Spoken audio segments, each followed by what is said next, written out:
ধস নেমেছে দেশের পূর্বাঞ্চল নৌপথের লঞ্চ ব্যবসায়। যাত্রীর অভাবে বন্ধ হয়ে যাচ্ছে একের পর এক রুট। লাভ তো দূরের কথা, আয় ব্যয়ের হিসাব মেলাতে হিমশিম খাচ্ছেন লঞ্চ মালিকরা। সড়কপথে চলাচল সহজ হওয়ায় যাত্রীরা এখন আর লঞ্চে চলাচল করতে চায় না বলে জানালেন মালিকরা। লঞ্চ ব্যবসা চাঙ্গা করতে যাত্রীর সেবার মান বাড়ানোর কথা জানিয়েছে বিআইডব্লিউটিএ। দেশের পূর্বাঞ্চলীয় নৌপথে ভৈরব থেকে অভ্যন্তরীণ ৬টি রুটে লঞ্চ চলাচল করে আসছিল। যাত্রী স্বল্পতায় বন্ধ রয়েছে একটি নৌ রুট। এদিকে ব্রাহ্মণবাড়িয়া নবীনগর নৌপথে ৪টি রুটে লঞ্চ চলাচল করলেও বন্ধ হয়ে গেছে ৩টি। নরসিংদীতে ৪টি রুটে নৌ চলাচল করলেও এখন চলে মাত্র একটি রুটে।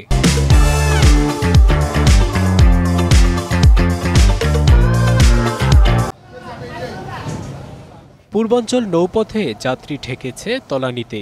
এ কারণে প্রতিদিন লোকসানও বিশাল অঙ্কে গিয়ে ঠেকেছে। প্রায় ২ মাসে প্রায় ২-২.৫ লক্ষ করে লোকসান আছে। এখন আমাদের এই যে লঞ্চ যে ব্যবসা শিল্প, এটা একবারে ধ্বংসের মুখে। লঞ্চ মালিকরা জানান, সড়ক যোগাযোগ সহজ হওয়ায় যাত্রী কমেছে নৌপথে। চালক ও শ্রমিকদের বেতন ভাতা দিতে পারছেন না তারা। যাত্রীদের লঞ্চমুখী করতে সেবার মান বাড়ানোর কথা জানালো বিআইডব্লিউটিএ। এখন বর্তমানে লঞ্চে যেভাবে চলতেছেন, যাত্রী সেবার মান কিন্তু তাদের কাছ থেকে যাত্রীরা পাচ্ছে না, অতটা পাচ্ছে না।